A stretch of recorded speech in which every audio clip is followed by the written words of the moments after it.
Welcome to another episode of the Views Podcast. I haven't said this. I just thought about it. I haven't said this on the new rendition of the spinoff of Go Create Podcast, so I'm just going to say it now. The podcast for creatives by creatives. Like, that feels good. It really does. Welcome back. So a lot of you guys probably know that, we haven't had a podcast episode since Devin, which has been about 2 weeks. Usually we do a podcast each week. Because there's so many dope creators in the city of Charlotte that we feel like, we can definitely eat off of having a podcast each and every week. Unfortunately, life hits you. So I had a couple photo shoots that I couldn't, I had to do. G-Ho was like between the last episode and this episode. So, Sherelle wasn't going to be here. Yeah, so, and just like in keeping in that same spirit, this week is going to be me. Sherelle is not going to be here this week because she had a family affair, a family gathering that took place in Virginia. So we wish her a safe trip. And I'm not exactly sure if we're going to have an episode next week. But if we do, be back. The crew will be back together. But this week on the podcast, we're definitely going to sit down with somebody I've known for quite some time now. His name is Will, AKA Simplistic Phobia, for all you guys who actually are familiar with the black creative scene here in Charlotte. He's one half of the black market ownership. He's a dope videographer and even a doper photographer. And he's just an all around good dude, man. And if you followed us, if you've been with us ever since the Go Create days, you probably first heard him spit on the mic. You probably heard him on the podcast, on the Go Create podcast, when we interviewed DJ Fannie Mae. We had the whole crew throw out all the info, and then Will surprised everybody because he spelt his shit out. And So that was the first introduction of him being kind of like being on the podcast. And then episode 2 of the Views podcast, I interviewed his other half of ownership of the black market creative studio, and it was Dammit Fanny and Dammit Wesley, and he at the end, because since he was there, I was like, yo, Will, come on here and throw your information out there, man. And then he that little 30 seconds he had up there, he showed you his presence. So I thought it was only right that it was like, man, it's been too long. This is an opportunity for us to be able to talk to another dope ass creative in the city from a different perspective, from an owner's perspective.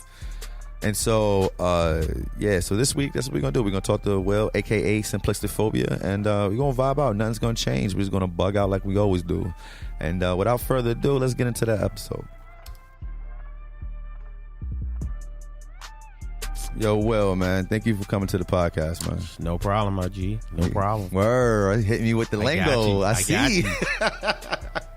Nah, man, thank you. I was before when I started the episode at the prequel I did for it. I was like, yo, your first introduction to us was when we did Fannie Mae. Mm-hmm. And do you remember that episode? I do. It was like, what, 6 or 7 of us in here? Yeah, it was not in this room though. This room, it would have felt like less claustrophobic if it was in here. It was in that room up front. Oh, yeah. And it was like half the space. Like, none of us had no service. Phones were dying. Everybody just stacked around. It was just all up in there. Facts. And then we was like, yo, everybody spit out your information. Da, da, da. And then he was like, yeah, this is Will, AKA Simplistic Phobia. SIM, blah, blah, blah, blah. I was like, wow. We was all like, wow, that's a long ass name. And he spelled it correctly on the first try. Got you. Like, you'd be surprised how many people are like, how do you spell it? I'm like, first of all, break it down. Simplistic. These are basic elementary words. Phobia, elementary word. I just put them together. So let me ask you a question though. Mm-hmm. The first question I'm gonna ask you before we get into the rest of it, how'd you come up with that name? Oh, so that's actually an interesting name. I don't really know exactly how I came up with it, but I know the day I came up with it. All right, tell me that.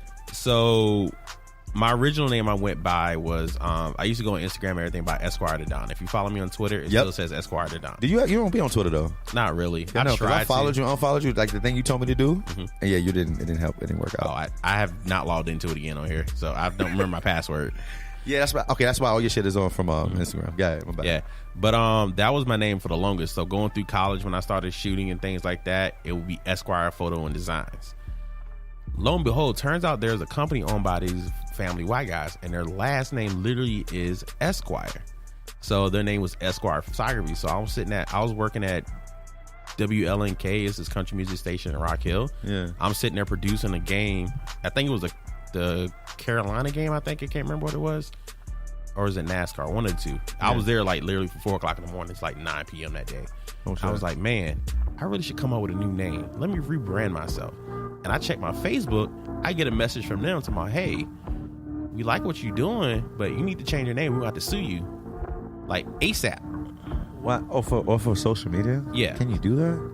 Well, they that's their family name, so it's been their photography name for 50 years. Like they've been shooting, their grandpa's been shooting. So was you going by Esquire Photography? Esquire Photo and Designs, and their name of their company, which is a family company, was Esquire Photography.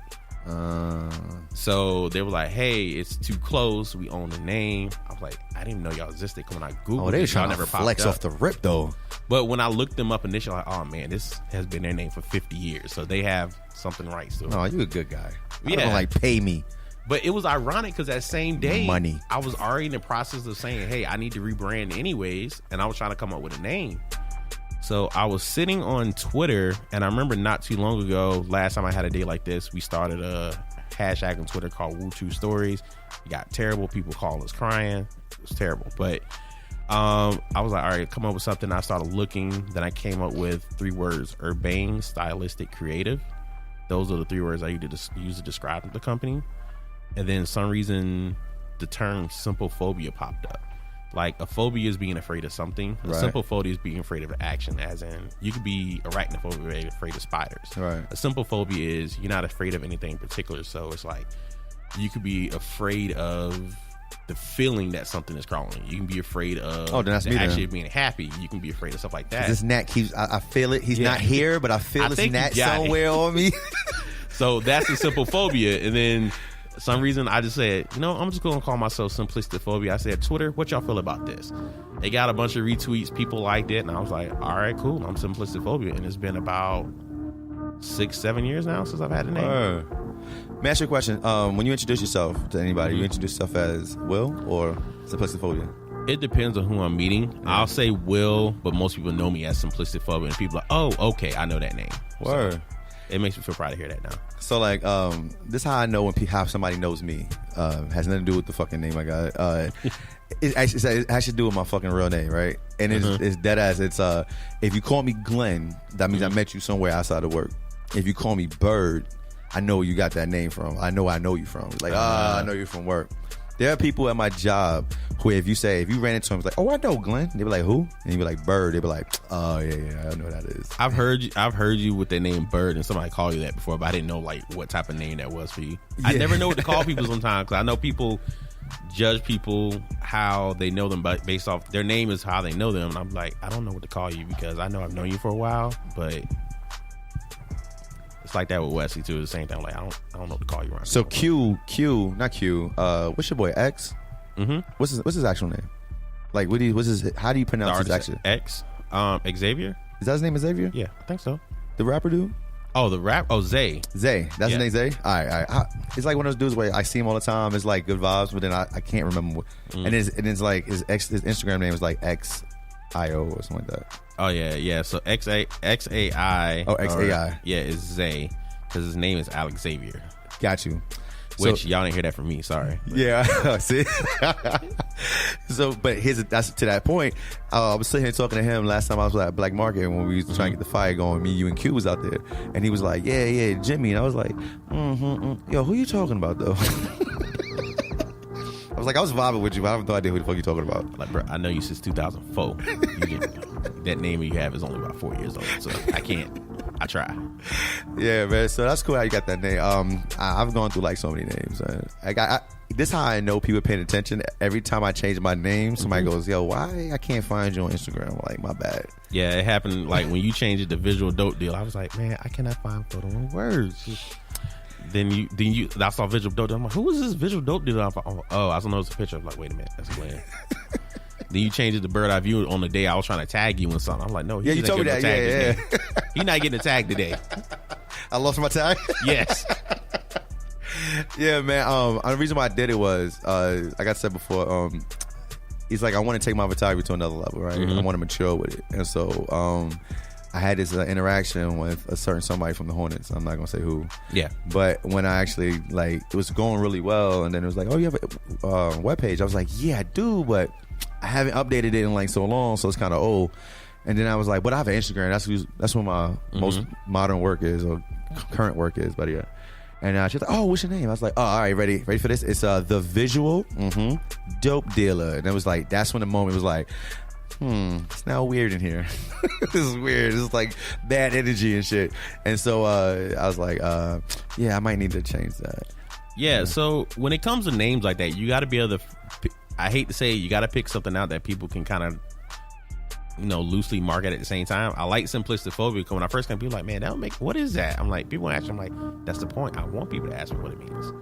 And so plus, you can get a URL, you can get a name, you can get your Twitters. You'll never have to worry about finding somebody with that Twitter. You can Google it. I'm the only thing that pops up. Basically, anything that uses that hashtag pops up. I use that hashtag in a lot of stuff. When I'm doing people YouTube videos, I even put my own hashtag in there just so I pop up. Yeah, that's they let me get access to their page.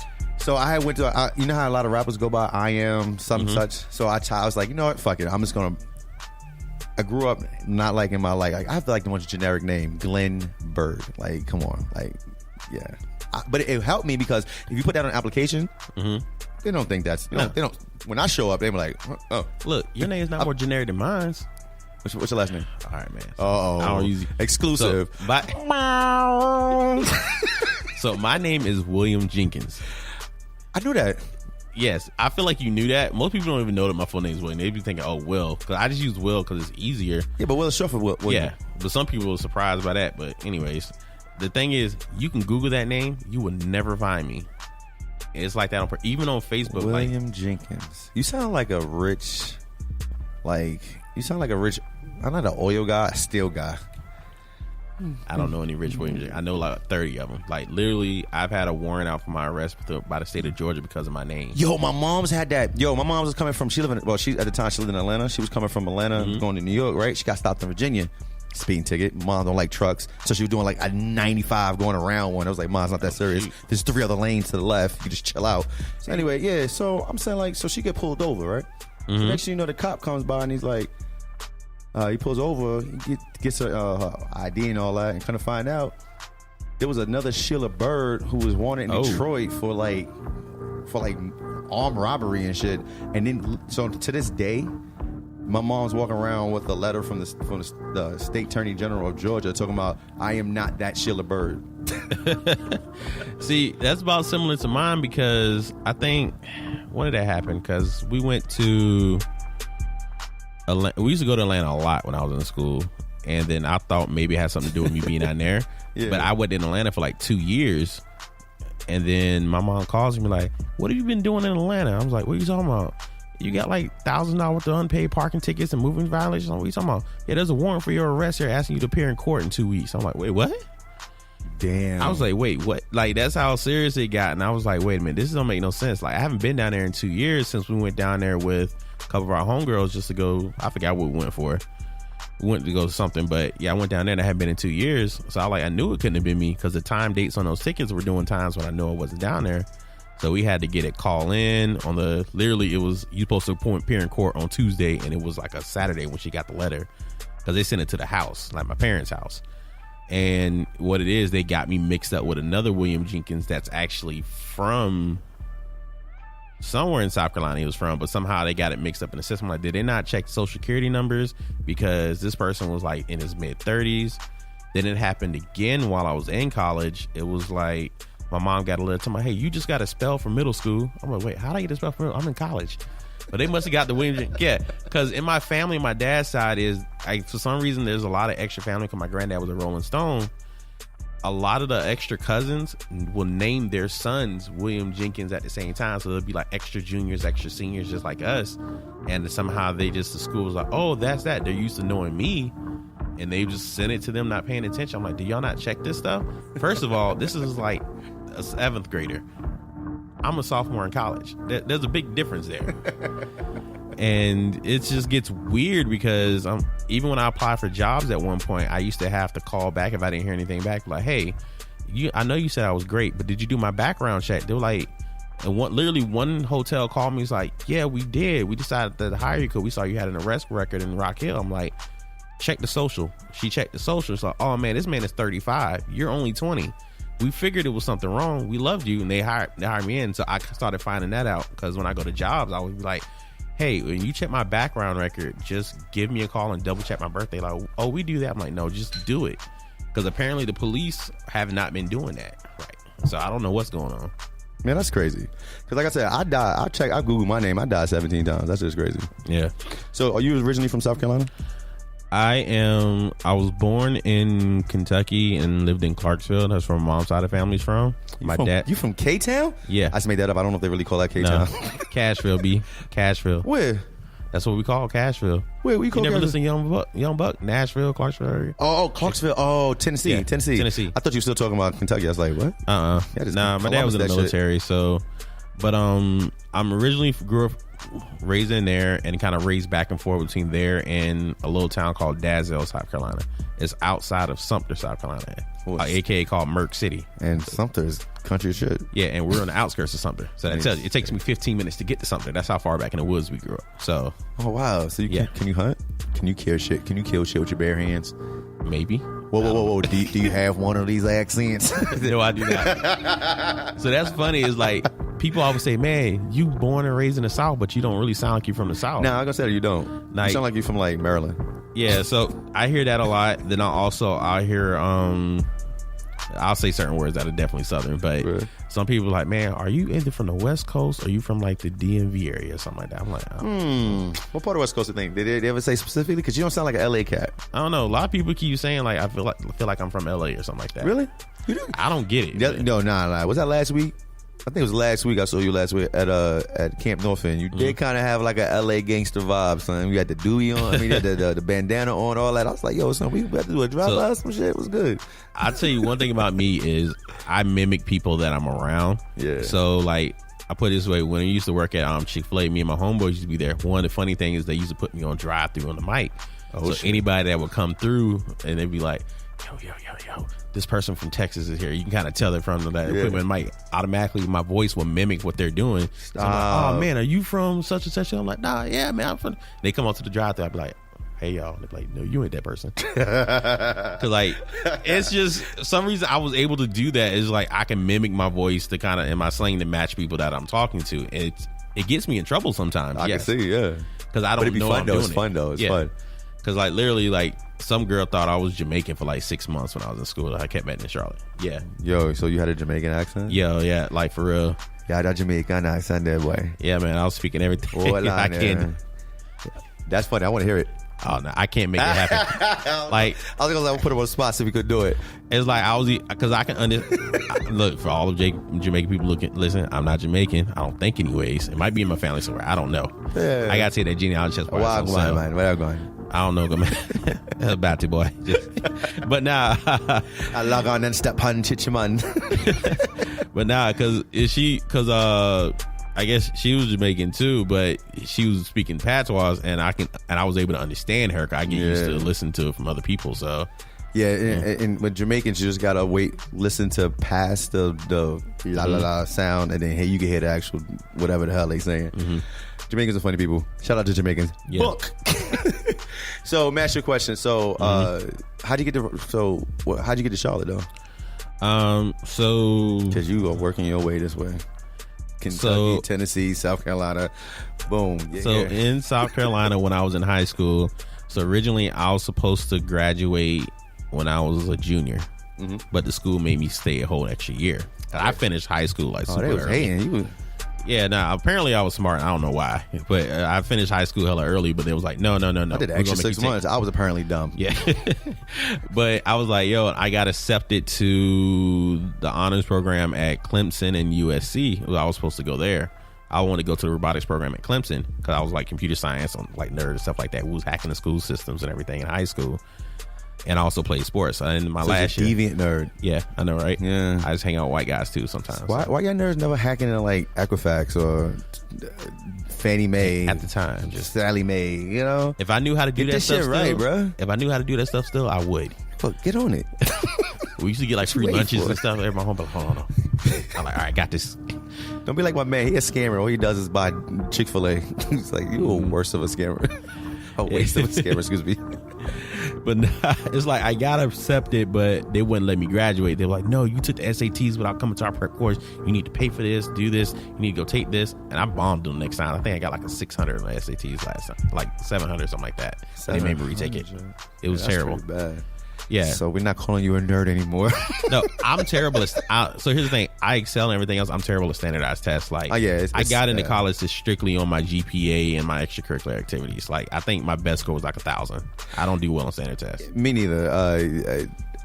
I'm not gonna tell you my SAT score because it was higher than yours. I don't want you to feel bad, but I do not care. Yeah, I don't know how I got that score. Let me tell you about my SAT story real quick. So in New York, I had to take it at Jamaica High School, right? That's in Queens, Jamaica, Queens. Anyway, so I don't know why. I don't know. Somebody told me that if you ever get like really, when you're taking a test, if you really get like mentally bogged down, I don't know who told me this shit, but somebody said bring a Snickers and bring a Sprite. I don't know why. Somebody told me that before too. Okay, so all right, so shout out to whoever told us. So I was in there with Snickers, a king size Snickers and a large Sprite. So me too. So I'm walking and I'm realizing, holy shit, I'm running late. Let me run with a Sprite in my hand. So I'm running. Get there.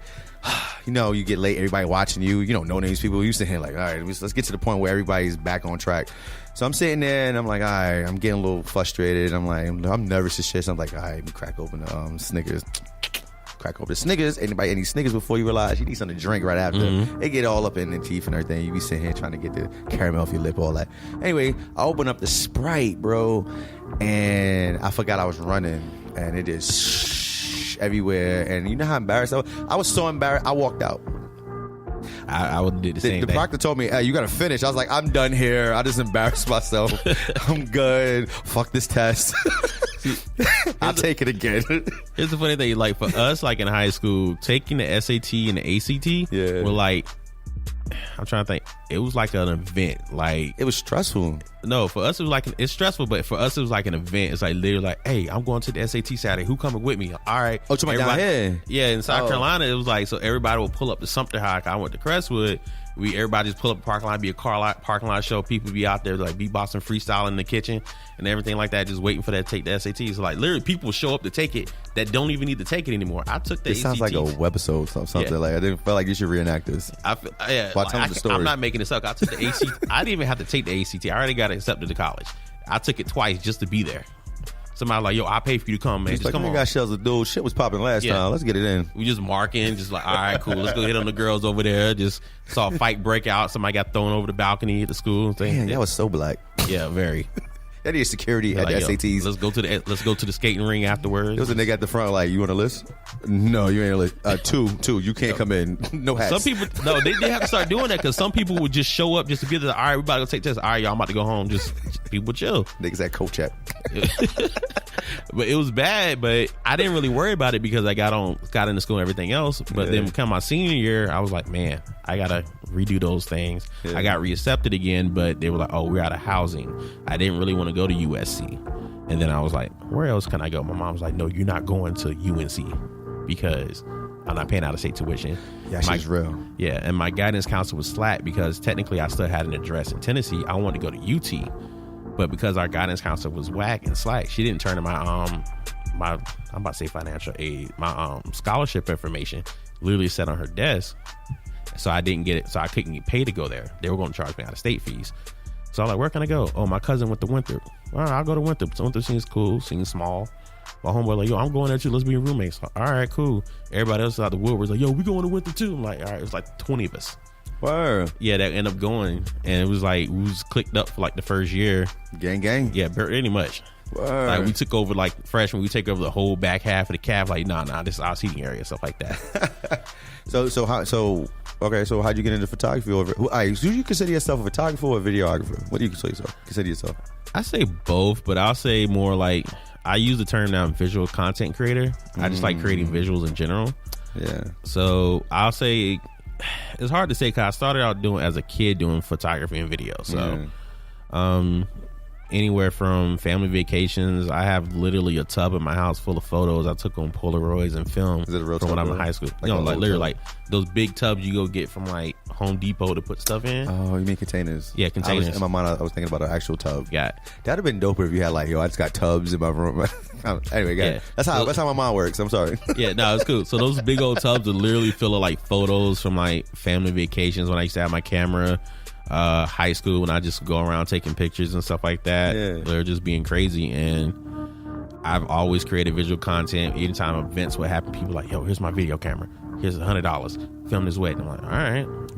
I found out how to use like the little fade in. When people don't realize like the cameras that had the little mini DVs came with, like fade in, fade out buttons. Oh, word. So I'd be there, the kid with the camera on, the lady about to take the kiss, fade out. Oh, they go walking out, fade in. I know that shit probably. I know you're probably mad hype because you telling that story right now. You look super hype. You was like, look, let me tell you about this fade in, fade out button. Y'all niggas wasn't up on that shit yet. Nah, it's like, yo, because I was doing that. It was like, they were like, oh man, this ain't look professional right on camera. Yeah, I know, right? I'm a little kid now doing this, so. And I just kind of went with it. When I got to college, though, I wasn't really shooting like that because I didn't have a camera at the time. Cell phones were just getting cameras too. I kind of tell how old I am a little bit too. People, listen. We all know. Yeah, we all know. It's not texting didn't become a thing after I got to college, guys. Yo, let me tell you something. Back in the day when you wanted to text for real, like if your girl was mad at you and she just hit you with that long text, she was really mad. It was 3 letters to 1 button. So she had to, and if you fucked up, you had to go all back to the All the way back, capitals. yeah. They come back to the lowercase. She really was mad at you. Yo, I got like, That's when it cost 10 cents a text too. yeah, it's like I had one ex, like when I was in school, like literally she sent me a text message talking about check your AOL instant messages, like 5 paragraphs worth of stuff. I was like, hey, what was your name? What was your name? oh man, it was Grande Papi Chulo. Just I had like 7 of them. Ready? Mine was Bird2J, right? Yeah, because Chris Jericho was my favorite wrestler at the time. R.I.P. Side note: I put my father in the Walls Jericho one time, and and I got on punishment. But anyway, behind that, I had another one called "Can You Call Me a Cab?" Okay. Yep. Other one was what's the other one? Can You Call Me a Cab? Oh, I had weird ones like can I take a nap? Mm-hmm. Yeah, it was like super shit like that. Yeah, like mine was Grande Papi Chulo until I forgot my password and I went with Esquire, and it's like I came up with Esquire. Grande Papi Chulo. I started that one in high school. Okay, so yeah. I don't. Moment of silence for that one though. All right, we're back.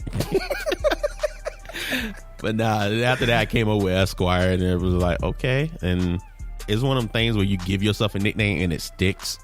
So they call you Papi or Grande?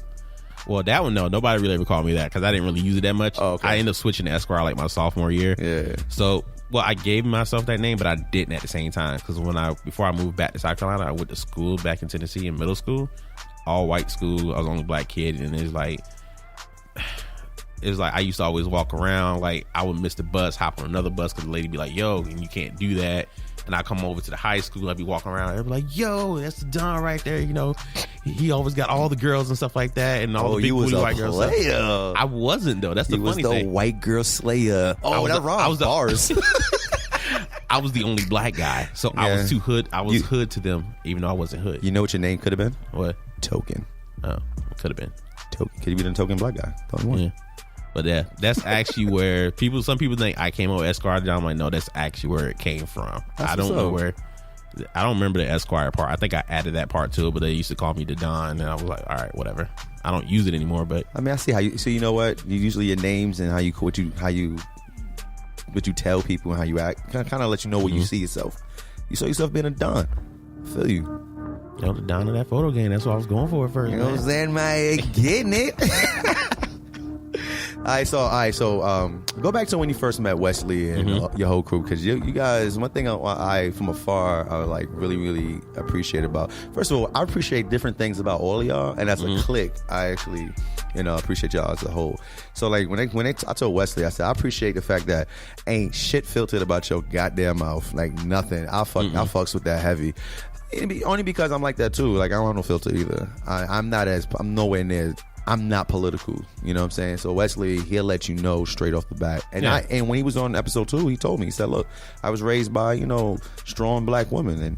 And if you know anything, growing up when I saw, they don't hold their mouth. They call you out, you know what I'm saying? So I respect it. I met his mom like a long time ago. I was in school. And the first time I met her, she was unapologetic. She said something that she's like, you want something to eat? I'm like, all right, okay. Yeah, we doing that? Cool. All right, cool.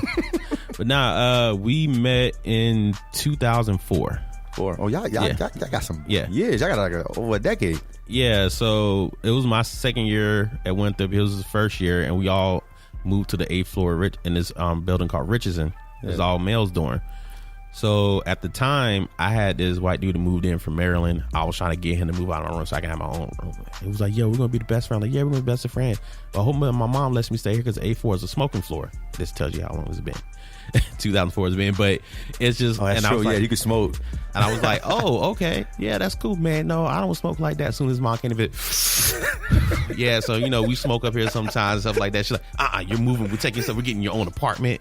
You got 2, you got 1 in each hand. Yo, you want one? It's a spliff. So, yeah, at that time, it's like I met his roommate at the time. It was one of our homeboys at the time named Quay, and we was hanging out. He helped me out with that, too.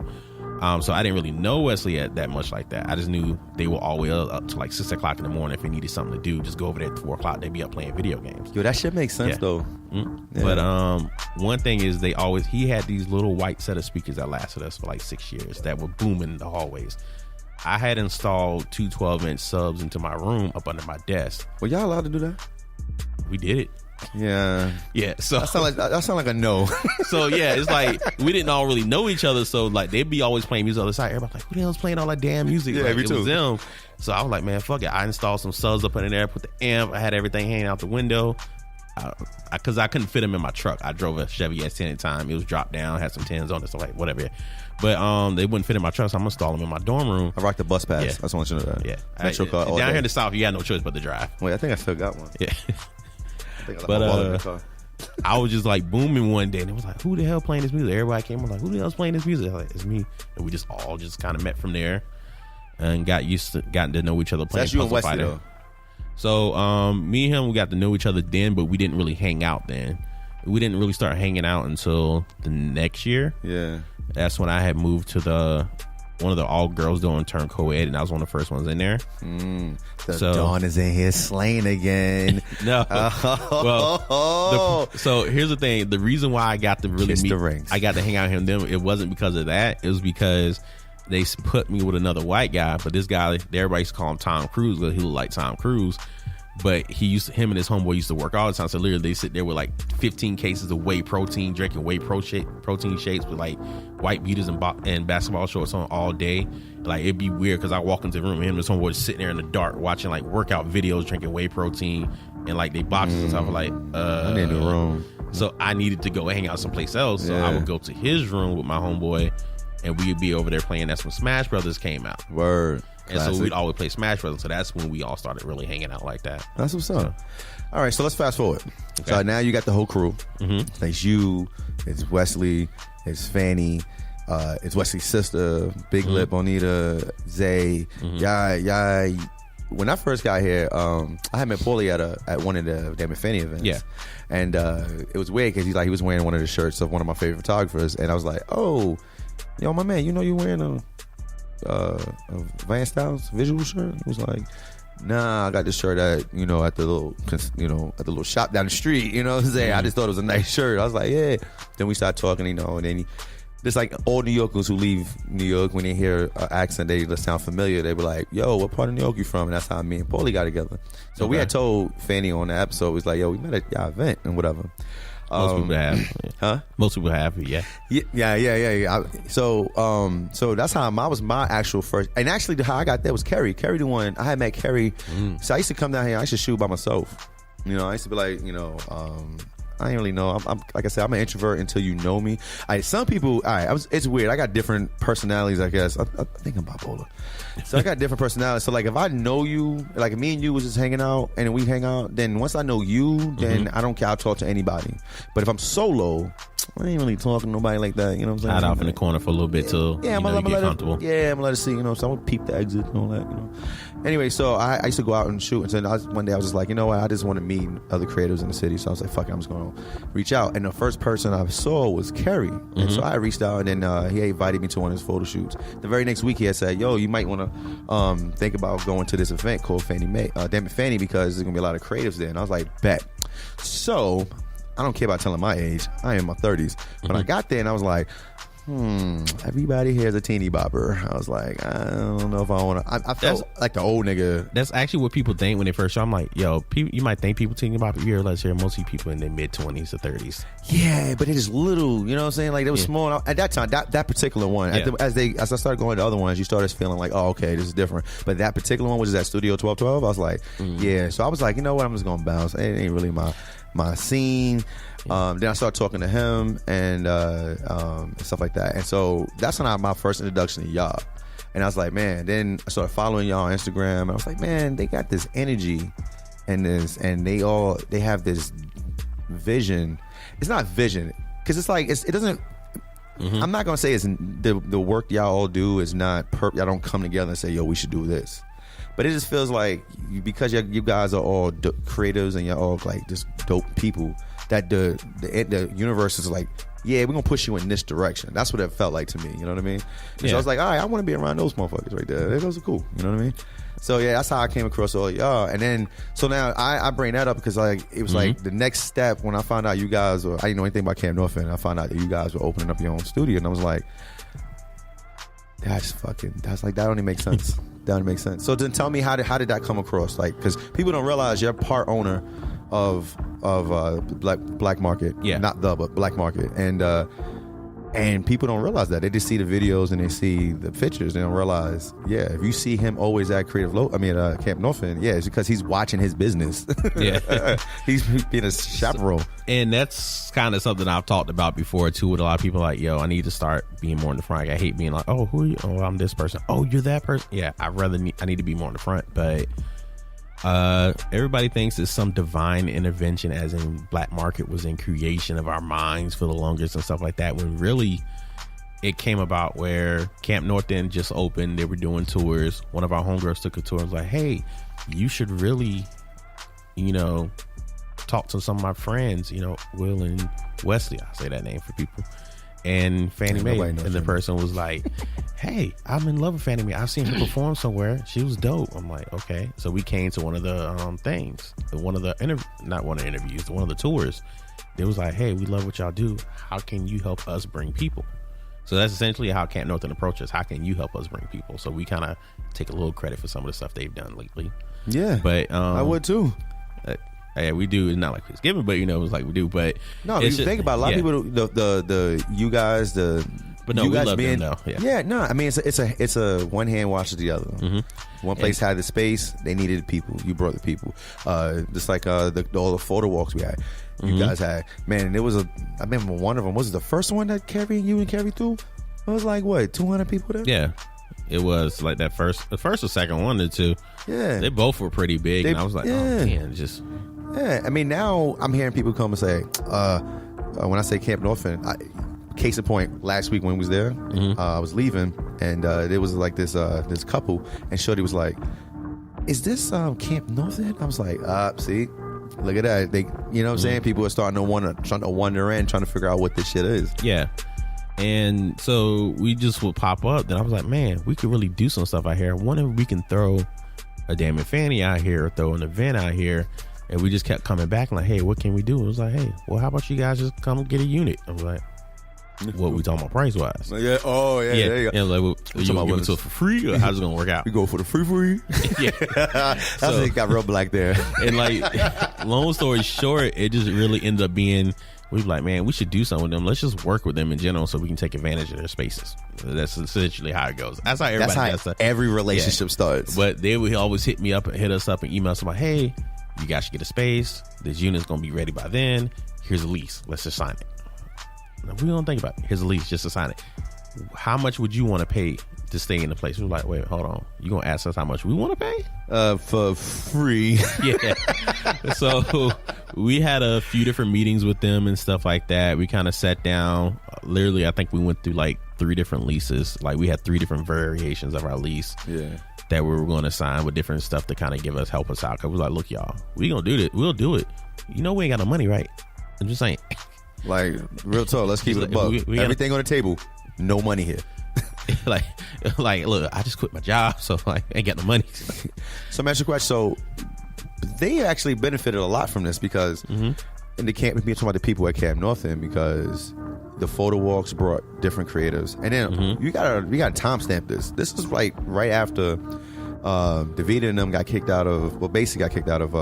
I don't know what that area was over there by Amelie's. Oh yeah, that back area. Right, and you know, for us, there weren't too many places where we could go feel comfortable. You know what I mean? So like, I've been here since 06. So I mean, I watched the city change, like I always say. And there were not many places where we feel comfortable. So for them, that one place to move, it was like, damn, where do we go now? You know. And so for you guys, for them to approach you, which is the exact opposite of what happened with Davida and them. Yeah. It was kind of like, oh shit, all right, so maybe this is changing.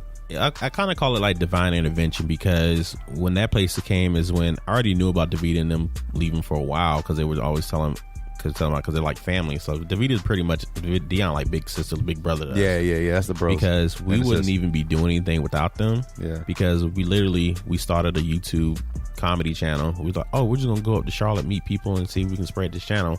The first event we went to, we met Davida with Blue Air, and she was like, oh, I got this space, really? And then from there, it kind of became this. But even from there, it's just like so when they were leaving that spot, then our Camp North End spot kind of became the go-to. So like, yeah, it just kind of opened up, and that's what we wanted is just for it to become. It wasn't in the plans. I've been looking for a place to open a studio for like a year, so I was going to open up a studio at some point, anyways. And it just kind of worked itself out. It was like, look, if we're going to come over this place, we need to make sure it's a place where people can come and be comfortable. We want black artists of color to be able to say, hey, there's no place for me to go to do this. But now, hey, let's go to Black Market. It might be small, but it is cozy. Oh man, that shit transforms. Yeah. My man Kurt, he did a video there, which transformed, which like I said, it's just if you look at it from you walk in with nothing on the wall, it's just a space. Yeah, you know. But you've had guys like my man Kurt did a video there. We had there was a baby shower there last week. I mean, it can be 4 baby showers this month. This month, I've had somebody want to throw a wedding in our space just because the wife was like, and these white people too. They was like, yo, I was like, I mean, as long as you don't do another permit, you can transfer. You mean I can put this on the wall? I can do this. Yeah. I can have a big photo of us. She was like, yeah. Then the guy was like, yeah, it's cool, but you know, she's like, I just want a small wedding of 12 people so I can do whatever I want to. We can go on a good vacation. The only reason they didn't do it is because the guy had a big family, and she had called me like, I'm sorry, like he wanted to invite all his family, so that's gonna be more than 1200 people. Yeah, so it's end up gonna be a bigger situation. But literally, she was so excited and I was like, yeah, the thing we offer is for your event, you can transform our space however, as long as it's within certain reasons, obviously. Yeah. But then that's what the baby shop people are like, oh, I just want to put photos of myself on the wall like an art gallery. I want to put this on the streamers. I want to hang balloons. I don't care. Go ahead. Yeah. Can we bring in food? I don't care. Can we have alcohol? It's your space for a fee, but it really not your space, but it is your space. And we're super cheap. Very affordable. Yeah. Very affordable. So cheap that people actually like, look, man, you need to raise this price. I'm like, I mean, if you want to pay more, I'll take donations. Oh, I say it all the time. I say it all the time. Give me a donation. Then you see how much they really want to pay. Mm-hmm. Nigga, you could have kept that donation. Now, but then there was other side. There's other things like Do-Rag Fest that was there. Mm-hmm. Right, that shit was fucking dope. And then to watch how y'all changed that shit. In the doorway, Wesley had painted that the logo and shit. You know what I'm saying? Yeah, it's fire. And then so I just think that with everything changing in Charlotte, where space is being taken and not given and not shared equally, I think it's very important. And I don't want to think important. I want to say important. It's very reassuring to know that you guys are there, because Camp Northern is not going to stay the way it is right now. Right now, it's unknown for the most part. Yeah, you know, most people don't know it's there. It's unknown, and when more it becomes known, the more all of us, not even just us as being black artists, even like the Mats down in the studio, they're white guys, but they're very in tune with our culture too. Yep. Even then, those will all be there. It's like dope dudes. This is turning, but we don't know how this is going to be. and we love them and stuff like that. And Camp Norton is doing everything in their power to make sure that all of us feel like home and feel included. So, because it's gonna sound weird. So in New York, you if you're black, you're black, and if you're white, you're white, and if you're Spanish, you're Spanish, or whatever the case may be, right? It never, like, I had white friends. It was like, oh, you're white. Yeah. Now what? You know what I mean? It was never a sticking thing. It was like, are you a dick or you're not a dick? All right, if you cool, no, you cool. Let's rock. I had like a United Nations of friends. I felt super black when I came down south. I was like, you didn't go to an HBCU? I was like, bro, I didn't even know about that. Tell me more. You know what I mean? It was like, you know what I'm saying? It was like, it became, it's like you got picked on a team, and it was like, that's it. You know what I mean? And coming from New York, where everybody it's like inclusive, and it's like, I want to be give me some of your culture so I can feel comfortable. I like that. To now, here it's like, I feel you now. You know what I'm saying? And that's like, so I think Camp Norton can be what, from my experience, with Camp Norton is, you had Afro Pop there. Y'all niggas had Do-Rag Fest, bro. Come on, Do-Rag Fest. Yeah. Y'all had a wave contest, bro. Oh, come on, that's the blackest shit I've ever seen in my life, my nigga. Like a wave fest. So our thing here is wave contest, better yet.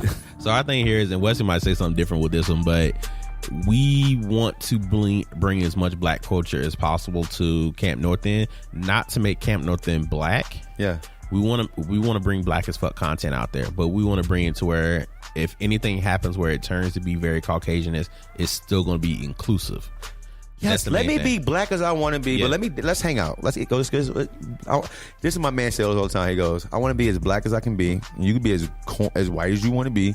Let's go get tacos. Yeah, it's not you know what I'm saying? Like, so my thing, I like get tacos together. It's not about you, but you can still come. Yeah, it's not about you. You can still come. I don't care.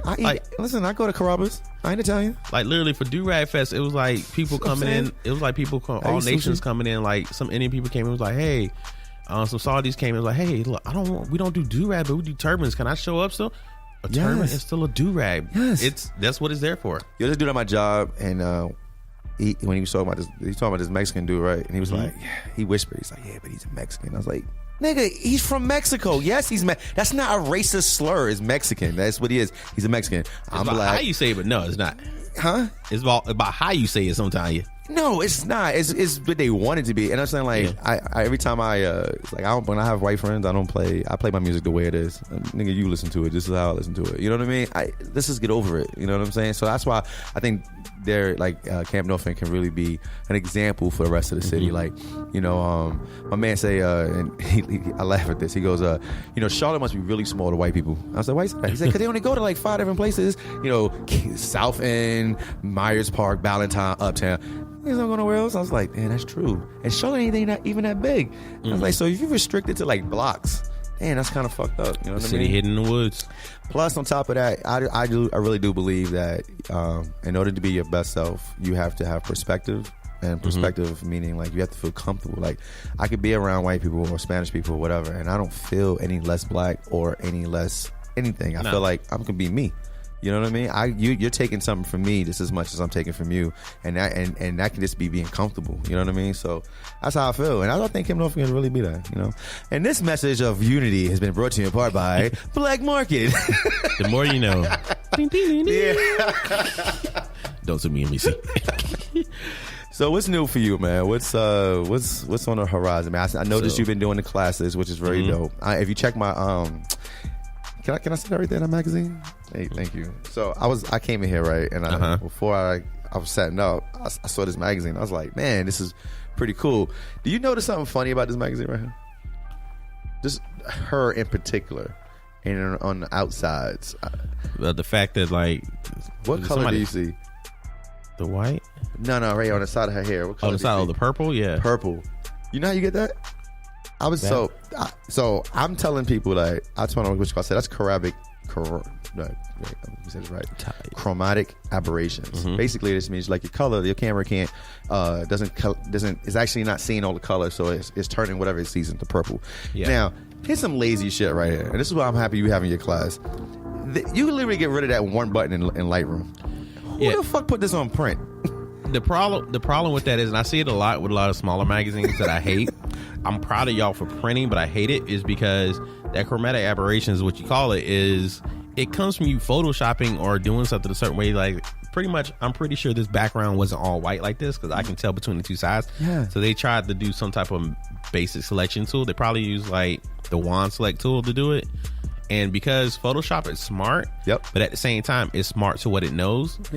It happens. And I'm not gonna lie, like doing my early phases, I was bad at it. I was like, oh, we all bad at Photoshop. I would never see anything in the I'm still bad at Photoshop. But yeah, I mean, I would have like Actual Magazine to be the cover. I would kind of, if anything, blow it up and cut off the side of the hair. I don't. You see it, right? I know it wasn't me. I was like, yo, what the fuck? I was like, damn. And I was like, and you got photographers. Actual ad on the back. Yeah, somebody should have ads on the back. Ad on the back. Like, yo, bro, somebody fix that. Call Ty. If you paying for advertising, give him a discount on ad for your mag. I know he paid a lot for this because he's the person that pays for advertising. Yeah, Ty Youngblood, dope photographer. Dope photographer in the city. He was very welcoming when I came to his home one day. So yeah. So somebody said, Ty, get at your peoples. You see now you can't not see the purple, right? Yeah. It's everywhere. It's on the couch too, and I noticed it that's what I was looking at when I came in. I was like, because the name got me first too.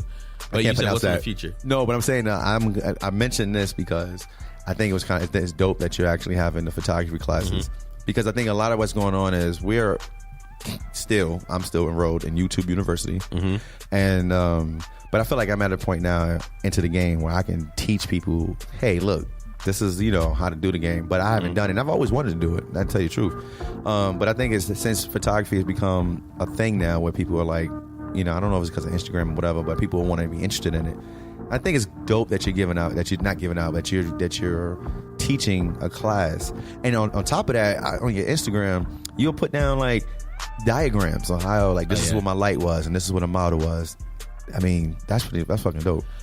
I mean, I got better from YouTube University. Yes, I start off in YouTube University, but it only takes you so far because what you start to realize is that on YouTube University, these people are showing you how to shoot, but none of these people look like you. Don't own the same stuff that you do. You're like, oh man, it's really easy to do a one light beauty shoot, and this is like, I got this Einstein $400 light, nigga. Yeah, $4,000 light, and then I got this Phase One $10,000 medium format camera, one shot. See, I didn't even have to edit it. I got a 1DX because that camera is made to be that. And then it's like they don't look like you either because I mean I like watching like Mango Street Studios. I mean she's like Iranian and stuff like that, which is cool. No, that's Jessica Kobasi. And the other guys on there too, they're also like from Middle East and stuff like that. Oh, really? I found out. Yeah. I've only recently found out not all of them are all fully white, but technically they still run within that realm. I hate it when people tell you when they like, I shoot with. First of all, photography is very expensive. So if you get an actual camera, like a good one, you're running what? 5D Mark, let's say a 5D Mark IV right now is what, $3,200 just for the body. Then they get native lenses, and you can't buy the STM lenses. No, because can't. The lenses, the sensor is too big. So what happens? You got to buy USM lenses, and paying $1,500 starting. So we talking about 4 or 5 stacks? Yeah, and it's like that, and it's just I'm like, say me personally, I really can't afford it like that. I went to Biggs the other day. This lady bought the new Nikon Z6. She got the kit with the 24-70 lens. That's already $2,500. Then she bought another lens that was already $3,000. Then she's like, "Oh, I got an SB600 flash. Should I get another flash just so it's new?" Like, the dude behind the register, like, you don't need another flash. Are you sure? Because it's kind of old. It's like, I mean, it's kind of old, but you don't need another flash. I mean, should I buy another flash? Like, fine, I'll sell you another flash. He was like, the one thing I like about Biggs is they're not here to sell you something to make money. They will tell you like, you don't need this. But she ended up buying like the whole kit, a bag, a strap, extra bag. The camera by itself is $3,000. The 2 lenses, so she had to spend at least 10 to 12 racks. That one thing, like right by me, I was returning something, and I felt bad. And I'm like, dang, Joey, she's getting all that. Like, yeah. That shit, and that's one thing. One thing I say about YouTube is they will make you feel bad. The minute that Canon or Sony or anybody come out with some, like for instance, Canon just came out with a new mirrorless camera, ESO-R. The new Nikon mirrorless camera. That's what she got, and it was what $3,200. Yeah, and you're looking at your $600, $400 camera. You're like, nigga, I stressed to get this, and I'm supposed to get that. Yeah, and it's like I see that, and when I go to Biggs, I see people buying these cameras, and because they just have this American Express all this money and they're making good things and they're not really even shooting all that professionally or creatively. They just know to buy the newest stuff. And I'm just like, man, it's hard for us to learn how to shoot when somebody is shooting with something better than you. Now you're feeling all insecure because yours don't look the same. So I was shooting with a D5000 for 7 years. That's a really, really basic everybody talks about their Canon cameras on it. No, that Nikon was very basic. I did video, I did club shooting, everything like that for the longest. I literally got magazine placements from that camera. I was like, if I can do all this with this basic camera that I paid $400 for, and it was a workup for me to get my D7100, which cost me $1,000, that was a lot to me at one point. Damn, so, you done went through like four brands. So you had a Nikon, then you had a Canon. I didn't get a Sony. Canon. I just went to Canon and I just got the Sony. So I have Sony and Canon right now. You had a Fuji at one point. I did have the Fuji, but I'm the finesse king. You see me calling him out right now. He had everything. I'm a finesse king though. That's the thing you got to realize. I paid $150 for my Fuji X-T1. Oh, who you talk? Listen, let me tell you something. Yes. I had my first camera was a Minolta SE. It was a film camera. I still have a couple of those too. I still got it in my house. I gotta get a battery. I'm gonna give it to my daughter. But I'm not, because she likes to shoot pictures like this. No. We ain't going through film like that. So I might get you a little one. You got to wind back up or something. Yeah. No, we ain't doing that. But it was a Minolta SE. Then I put it down for a long time. All right, and then I picked up. I was like, man, I want to get back into it. So I picked up. At the time, it was a brand new camera, but it was the T2i, right? And a Canon T2i, and I love the camera. I took it everywhere, right? Some shit I shouldn't have done. I used to, I'm a truck driver, so I used to be riding down the road when I was over the road, and I'm like, man, this looks nice. Ohio looks nice with snow, and I used to be like this, riding down the road, snapping pictures as I'm driving a semi down the goddamn road. So if you ever, the point I'm saying is, if you ever see somebody swerving, he could be doing anything from making a sandwich to taking pictures. I don't know. Yeah, he's not just driving, okay? Just don't put it that way. Nah. But anyway, I went from that, and then which cost me at the time $800. You know how long it took me to save up $800? I'm not making no money over the road, No. So then next, I got the next camera I got was so I got my current job at that time. Gave us bonuses. They give us bonuses now, but back then my bonus was only $350, right? So I'm sitting here thinking, like, scratching my head, like, yo, the Canon Sony A6000, it's only 6, so I get these 3, then I can sit here try to sell something, I can save something. I'm trying to get this, right? So I go to this one spot, and this guy's like, yeah, he's like, what happened? So I just got my bonuses in my pocket, just burning a hole in my pocket. I got the check in my hand. I'm like, man, I'm just happen to be talking to the guy. He's like, yeah, my wife is trying to sell a camera. I said, whoa, what kind of camera? Okay. He's like, a Sony. I was like, okay, calm down, Glenn. Calm down. What kind of Sony? He was like, I don't know, let's FaceTime her. So she was like, so he FaceTime her while he's taking the shit off my truck. And she's like, yeah, I got a Sony CX 6000. I was like, so she talking, I'm Googling CX 6000. And then Google's like, did you mean A6000? I was like, don't do this to me. I said, how much you selling that for? She's like, $325, $300. I'll give you $300. I said, whoa, I got $325 in my pocket. This is Jesus talking to me right now. So I'm like, all right, calm down. Maybe still. I said, can I see the box? She said, I got the box. Can I see it? Sure enough, it was the A6000. Okay. This lady bought the shit for like 2-3 months ago. And to her point, if you shoot Canon or Nikon and you go to a Sony, there are pages. I'm talking about like 20 pages of what do you call it, like menu options. Yeah. And there, so it can be overwhelming, especially for an older lady. So she think Candy got more in his pages. Go ahead. She sold to me for $325. The next day, I said, yo, hold on right now. I was still at work. I was like, look, there's a Walmart down the street. I'll cash this check right now and be right back. She was like, no, I'll see you tomorrow. Got it the next day. So that's how. Then I sold that in a press to get the 5D, because my homegirl was selling it. She's like, yo, I don't want this camera anymore. I was like, how much? I think so. Basically, what I'm saying is, I haven't come out of pocket for a camera in like 10 years, and it all started with the T2i. So I'm not the finesse king, but I finesse my way out of some shit though. Yeah, cause like I got the A7R2 right now. That still sells for like almost $2,000 new, and I finessed somebody on I got an A7 Craigslist for like $1,250. And he had barely used it. Him and his wife bought them to shoot weddings. He barely used this when they're about to get the A7R3s. That's what she wants to use. I'm like, shoot, all right, cool. Yeah, but we over here geeking out and shit. Look at us. But that's what I was saying was I wanted to pretty much show people, look, I'm creating all this stuff, and I know people who else I'm friends with are creating all this stuff with basic cameras, 50D, still getting really great jobs off of it. You can use whatever you want. Right. Still, you just got to fix your eye. That's it. Obviously, there's going to be a point where you outgrow your cameras. Yes, that's going to happen. Everybody's like, oh, yeah, you did. It's like, no, I just felt like I outgrew my cameras. Yeah. That's it. But essentially from there is I just want to take it to the next level. Like I'm still going to do the workshops. I did the summer camp with the teens.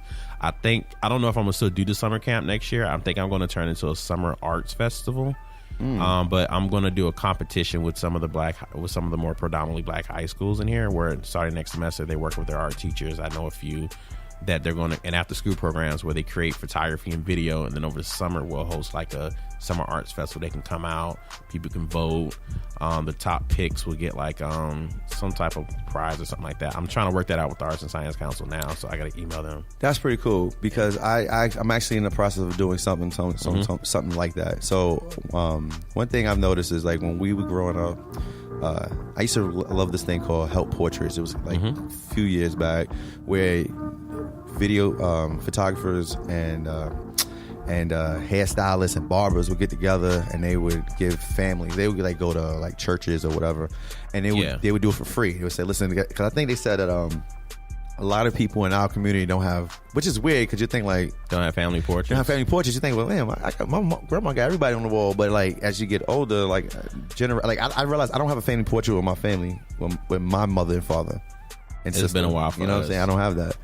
So I was doing that. But anyway, another thing I noticed is that when we get things, it's always like, I mean, we have our intentions are great, but like, you ever see people go to Sears and then they don't even got the Sears actual, back in the days, they don't have the actual photo, they have the proof and it says Sears all over the shit.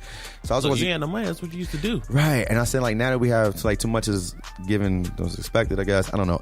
But what I'm saying is I am doing the same thing. I want to give us the look that they have, you know what I mean? And nothing against them. It's like I just want to give us, now that we're learning this stuff, do the same thing. So I actually had teamed up my boy's cousin, my boy Young.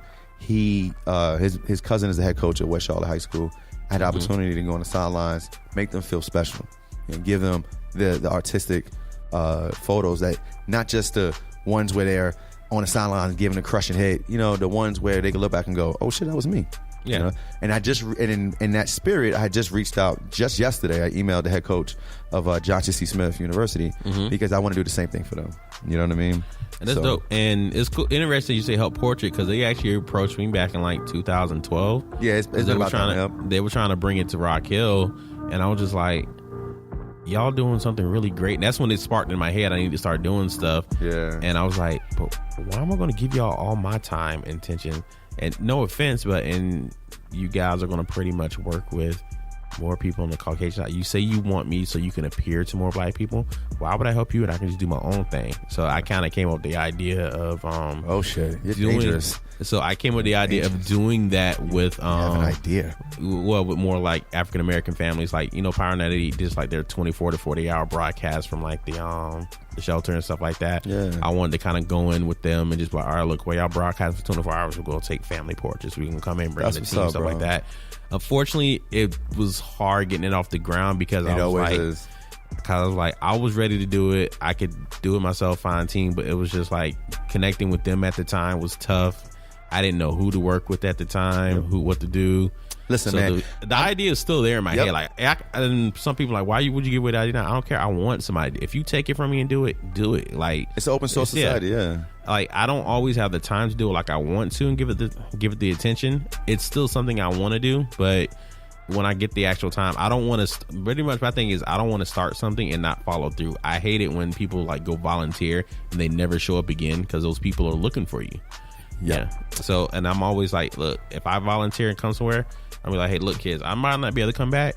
Here's my info. Contact me. Like, one of the kids I went to go talk West Charlotte, he was like, yo, like, me and my team, we want to be rappers. Well, really, we want to be producers. We're going to rap because we know that's how you get in front, but we want to produce. I'm like, yo, I'm not the best for that. Now, here's my email. Email me. I can probably get you in contact with the studio. He sent me an email like, hey, look, go talk to this person here. I say I'm not gonna say I know him that well to send him over, but just go talk to him because they do stuff with worker people. Like, you can hit me up anytime. So that's why I try to keep it that way. Keep some type of constant. Like, even my kids from my summer camp, like, they'll DM me tomorrow, hey, I'm about to come out there and shoot. Can you look at this? Can you do this? I'm like, hey, look, we about to go do this. Pop up. Listen, I appreciate everything that you and you guys are doing. I'm not a native of Charlotte. I'm not a native of North Carolina or South Carolina. But I've been here long enough and they gave me a lot. So. I just feel like I didn't grow up here, but I matured here. I came here at 23. You know what I'm saying? And so I've been here sometimes, and I was like, when I first came here, I was a different dude. And I can show you a picture that actually visually shows I was a different dude. I was straight New York, like straight Brooklyn. And now, you know, I'm just a different person. And to your point, I actually am trying to start a Views magazine. And I'm realizing that that is a little harder than I thought, but that doesn't mean I'm not going to do it, because I think it's necessary. And it's something I want to do. It's a passion project. And I say everything happens in its due time, because, for instance, like, this is kind of like a future note to what I'm doing. Kind of, I'm just running a long time, but no, you straight. So essentially, I'm working on a project now called Create Happy.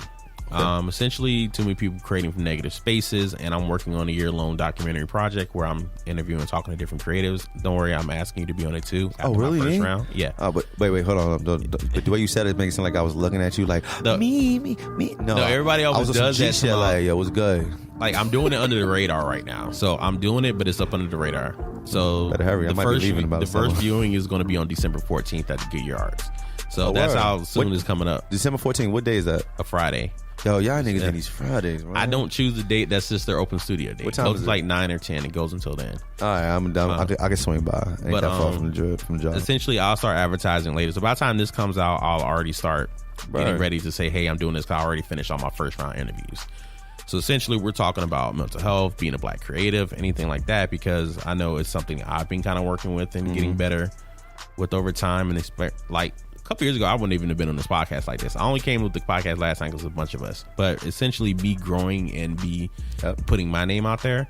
So with this campaign, it's just me just putting myself out there and my stories, while at the same time showing that other people are going through the same things. And it's just my way of kind of giving back. But this has actually been a documentary project I've been working on for 4 or 5 years. So you have one of those? Yeah. So essentially, the project has gone. What was I doing 4 or 5 years ago? Yeah, nothing. So the thing is, it's gone through about 4 different names. I've even done interviews before. Like, it's called My Passion, My Struggle for like 3 years. Like, I literally have notebooks and stuff written out about who I want to talk to, who I want to do this. It just didn't happen. I even talked to different business owners back in the day. I still have the interviews sitting on hard drives. I was like, look, y'all, I apologize, but it just wasn't right. And now it just feels like the right time. So if something doesn't happen at the time, I've been so busy with, like, I want immediate stuff to happen. Now I'm just like, you know what? It's just gonna happen in this time when it happens, and this just kind of came about. I feel like you're talking to me, man. I feel like you're talking to me. I'm talking to everybody, like. Nah, but I feel like you're talking to me particularly. Like, I feel like you're looking through my soul and be like, "Yo, that magazine, put it on hold, son, till it's right." I never say put it on hold. Like, the thing is, I wouldn't even say put it on hold, because so many people say just sit it down, come back to it later. I'm like, nah, you sit it down, you're gonna forget about it. Yeah, like I put down the visual dope dealer, and somebody picked that shit right up, nigga. Yeah. I was like, what? The fuck? For me, it's just more or less, I've just done different stuff. It's just like, I'm like, okay, well, I can't take the time to follow this person to Asia and film them, but I'm at least still keep in contact with them and talk to them.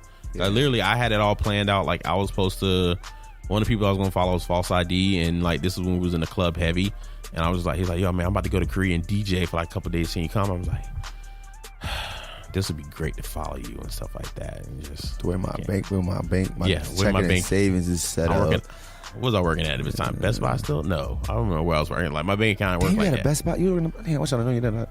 4 years, man. Yo, let me tell you a real story, because we're running out of time. Yeah. Let me tell you a story one time. You know how you Best Buy, you get like the reward cards? Mm-hmm. So my dumb ass I buy everything I bought laptops, TVs, and all that, and I had the card, right? It's funny, right? So I had the card. And I was like, you know what? I don't want these motherfuckers like spamming me. So I was like, my name is Batman. I live in a bat cave, and gave him a fake number. So one day I couldn't think of the card. I was like, yo, I got mad points. Let me just redeem these to get this. They're like, what's the name? I was like, Glenn. I was like, Glenn Burt. I was like, fuck, what was it? Kind of find out it was Batman, and because I couldn't remember my address, which probably was 123 Batman Road. Because I was being a dick. I lost. I got like 1,000 or 2,500 points. I just can't never. But anyway, I'm gonna say yeah. So man, I wish I'd have known you. I got that little discount. Yeah, I stopped working there in like 2011. They pissed me off and not be my own praise. So, man, put your social media out there, man. Tell people how they can reach out to you. Right. The studio, how they can rent. And all that. So you can find me on pretty much any platform by talking in. Except Twitter. You ain't on Twitter. I mean, you can find me on Twitter too. But you ain't on it though. I mean, sometimes I'll send stuff to Twitter. But it says stuff like you'll put something like Instagram.com. Like it is going to Instagram. Trust me, I'm gonna try to get back on there because they say that's what you got. If Twitter's becoming popular again, so I need to get back on there. So I'll get back on there at some point. Twitter popping. I have more stuff to say now. So I got like almost 600 followers on Twitter. I think so. That's why. That's a lot for me. Yeah. But you can find me anywhere, even on Twitter. You can type in Simplistic Phobia. That's SIMPLISTICPHOBIA. That's B as in boy. Bars, nigga. But type me anywhere. Google me. I'll pop up. My photo pops up on the video. But mostly everybody follows me on Instagram. Was that a flex? Did you say Google me? Yeah, no, I mean for real. Flex. So here's the thing. That's what I was talking about names earlier. If you get you a name that stands out and people Google you, it actually raises your presence. Like when people actually Google your name directly, it raises your presence online. Well, let me ask you a question. So I'll Google myself every so often. Let me ask you a question. You got a Wikipedia page? Not yet. I'm trying. I felt like that was coming. Like either the way Wikipedia works now is either you got to pay them to get one or somebody can start one for you. But even then, it's like I minorly have an IMDb page. Like I found out. Somebody else told me. I have not been able to find it. So I'm like, yo, this is such and such. What's your rating? I don't know. I've never seen it. It's only because when I put out my documentary at the beginning of the year, I have to create credits. I have to create like linings of directors and stuff like that through Amazon. Yeah. Shouts out to those little minor, royalty checks I get from Amazon. So it's just cool to say that though. Another flex. Maybe like a couple dollars, but that means people are watching it though. That's the upside. You know what I found out about this? I use Spreaker to upload my podcast. I don't know if you just do your podcast, but I use Spreaker, and they gave me a new option where I can monetize. So like now I can hit y'all with a ad in the beginning. It's probably gonna be Total Wine because lately it's been Total Wine. I don't know why. Total Wine. I don't know why. Then I can hit you in the middle of it. It's probably gonna be Total Wine again. Don't know why. And I can hit you at the end. And if you haven't catch the drift, it's probably gonna be Total Wine. I don't know why, but I'm gonna get some money off that shit. Oh, it's cool. Trust me. When me and Wesley used to have our online YouTube channel, our ad when we started monetizing was like at one point we had Trojan ads on there. It was hilarious. Like that's the issue when we started making some counts. But even then it was like what let me pick it. But that's actually a big ad. If you get a big ad, it works. But it only popped up for a couple of videos. Like I think when they did it was something where it was like a ball happening in Charlotte, and this lady and the girl threw a whole table. They did a review on that, and it's got like 10,000 views or something like that. Yeah. But you follow me on there. But yeah, if you have people Google you more, it kind of raises your awareness online, so it's a lot better. I kind of found out through analytics a while ago. So if you myself. So if you say, hey, follow me, go on to Google, type my name in on your phone real quick, then hit the first thing that pops up on Instagram and follow me. It makes it a lot better. Facts. But that's a nice little hint when you're doing stuff. Jim. Yeah. That was analytics. So Twitter, Instagram, LinkedIn, I really don't be on there. I'll be honest with you. Facebook, I'm hard to find, but if you type in Simplistic Phobia or Esquire the Don, like when I've been Esquire the Don for so many years that when I changed my name to William Jenkins a few years ago on Facebook told me that wasn't even my real name. It took me 6 months to get my name switched up. I had to call somebody and talk to him like, yo. That's crazy. Yeah. They'd be like, no, that's you. You're Glenn. Yeah. Website, simplisticphobia.com. You can also catch me at Black Market. That's BLKMRKTCLT. Yep. Names in the profile. You can also follow them profile if you need to rent the studio for a shoot or anything like that. It transforms, bro. Yeah. I mean, from rap videos to baby showers. Yeah, Soma, giant art Zodiac, Asian Zodiac theme shows. We had all types of stuff. Are y'all the ones bringing all the festivals that come there? Like, because I like Black Mecca, that was y'all. Partly, yeah. We worked with I mean, it was a founder, but it was y'all was part of that. That's what I mean. It was like, we reached out to them. Hey, these people cool. Yeah, a lot of the stuff that comes there now, I don't think a lot of people realize, but they would ask us. They used to ask us like, who is this person? Who is this person? Can you recommend band members to play? And what's been great is we don't take credit for any of that, but it's been great because we've been like, hey, you should contact such and such. Oh, who is this? You can contact them, and how they've been able to flourish and create, partnerships and stuff too. So it's been really cool to say that. That's pretty cool, man. Yo, Will, I want to say thank you for being on the show. Appreciate you for having me. Nah, for real. Like I said, This is the first one I've done by myself in a while. Because usually we have Sherelle. She usually sits right here. What? I never met Sherelle, have I? Yeah. Okay, so she has a podcast too. She's one half of the Head Wraps and Lipstick podcast. Oh, I heard of them. Yeah, and so it's her and Alex. She's a photographer, Alex Tribble. Yeah, that's what I heard about from Alex. Yeah. So they got it's weird because like when you listen to it, when people like men hear it, they go Head Wraps and Lipsticks. They be like, no, but they actually talk politics, real shit, and it's not girly. Trust me, I listen to sometimes it gets girly though. They be getting their rocks off of some of these, I mean, I listen to Angela Yee's podcast Lip Service sometimes, just so I can get insight. It's different stuff like that. I can't listen to her talk, man. It's the other people. I hate her voice. Yo, I listen for Gigi. Like, I love hearing Gigi talk. She's hilarious. Who Gigi? Gigi McGuire. Just Google her. Yeah, you trust me. Put me on the shit. She was a really well known stripper back in the day in Atlanta. So, in videos. Gigi. Mm-hmm. I'm gonna look it up. And I had a little crush on Stephanie Santiago for a hot minute too. That's what I started listening. So she's like this. She's Dominican or whatever. She's on Instagram. Really big booty, but she went A Tribe Called Quest when they did like the reunion. I know who she is. Like she was the girl they painted up that became popular on Instagram. Wasn't she on like Love and Hip Hop New York? I think she might have popped up on there, but she wasn't actually on there. I think the same person I'm talking about. She popped up. She popped up one season. I know that. Yeah. She was fucking with somebody. I think I know who you're talking about. Yeah. All right, that's what's up. Me, you can follow me at personally Bird Eye View. That's BYRD_EYE. Yo, everybody does that, son. I swear to God. When I go to work, they be like, I can't even do it. I be like, nigga, the pigeon noise, really? I need some water right now, so I can't do it. Right. I know, me too. I'm kind of parched. So it's BYRD_EYE_V. View, VIEW. And I didn't realize this. I need another underscore, so it's underscore at the end of it. And then you can follow the podcast on V_EWS. It's views the podcast on Apple Music. But here's the thing. See, I feel old, and like I feel like when I find out something, it's like weird. It's like how did I not know that? So you know what I was doing? I was putting this weird long, because I have it on 2 platforms: Spreaker, right? That's the host. That's who hosts the podcast, and Apple Podcasts.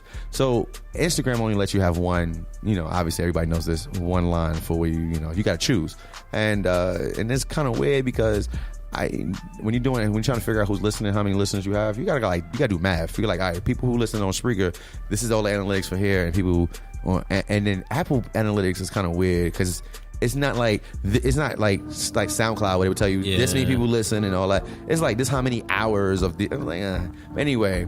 So I finally got me a Linktree or whatever, a tree link or whatever the fuck it is. So I got the links to all of their webpage. Yeah, I've been. I love that. Yeah, I never did that. I just didn't. I don't know why I did it. So now it looks a little bit more neater and shit like that. So you can go through it and everything like that. So like I said, you can follow me, follow the podcast. I actually have a playlist. So like I listen to music all day because I'm a truck driver. So what I do is every time I hear a hot song, I'm like, put that to the playlist. So if you happen to be on Apple Music, just go to search views the playlist. And right now we got 36 songs on there, and they change daily. I've been tempted about releasing my playlist. I do it on Spotify. I got one I sent to her called Baylist. I've been calling it that for a hot minute. So, but it's got like 180 songs on it. Like literally, it takes you to like anybody can put it on. You can put it on when you're getting ready. You can put it on when you're chilling out. So I'm talking about emotions. So like I've been tempted doing this. Well, at least with Spotify, they'll let you listen to the playlist without having an account. You just can't skip. Yeah. Don't worry, but you don't want to skip through. So we have a guest. You brought a guest with you. Yes. And so I feel like it's only right that we introduce her and let her put her information in. And she has a podcast also. Yes. Yeah. And so let's come on here. Come on. Let's put your podcast out. You just, I know first time I met you, you wrapped up. You had your second season. Was it the final episode? Was this live? Yeah, we had a season finale event at Camp North End on the 10th of November. Yeah. So what's the name of the podcast? It's called First Gens. First Gens. Yeah, it's a podcast about first generation Americans and filling in the blanks beside the hyphen. Ooh, I like that. Yes, I'm Liberian American. Are you really? I am. Oh, how do you know that? Yeah. So put your name out there first for people. My name's Preen DeShield. Preen DeShield. Yes, and you can follow First Gens. It's the number one. Number one. STGENS on all platforms. There it is. Thank you for being here. Your energy was so happy to be here. I was trying to hype y'all up from the corner. I was Yeah, trying you to, get was. facials. I took some videos, some boomerangs. Well, yeah. Oh, boomerangs. Yes. Boomerangs work. She works. She I see. She keeps me on my shit too, so I ain't gonna lie to you. I see. So, like I said, thank you guys for coming. This was fun. You guys have a good Thanksgiving. Have a good Thanksgiving. I mean, I'm probably not gonna have an episode. I'm gonna be too So I have this hashtag I'm putting out there. Is 80 pounds in 8 months. So I'm trying to get skinny for next summer. So, you can do it, man. Don't laugh at me when I have the big. You know how fat people when they get skinny, they got the big head. This shit be like a bobblehead. I always be hoping that, but luckily my head is just strictly big anyway. So, Facts. because when I was working at Red Ventures, quick story, and when I had quit my job, from there, 2 and 3 years ago, I was at 350, and within a year I came back down to 240, 250. Ooh. Everybody was like, "You lost 100?" I'm like, "Yeah, just from sitting on my ass is what happened." So you can do it. Damn, sitting on your ass, that's how it works? I sit on my ass every day. That doesn't work for me. Sitting on my ass is what made me gain. That's okay. Getting off my ass is what helped. Get active. So that's what I'm doing. So, I don't post pictures of me, but, my Sexy for Next Summer program. It's wife beaters. Bruh, we're going to do the shirts off summer 19. That's what I'm talking about. Son. Or these wife beaters. Wife beaters. You know what I'm saying? Summer 19. Summer 19. I'm getting me a gold chain. Yep. I'm getting me an LT earring. Bro, I'm out here. My panda chain just waiting on me for next summer. I'm just telling you right now, man. Yo, thank you guys again for coming on. Thank you for having me, man. All right, we out of here. Peace. Yep.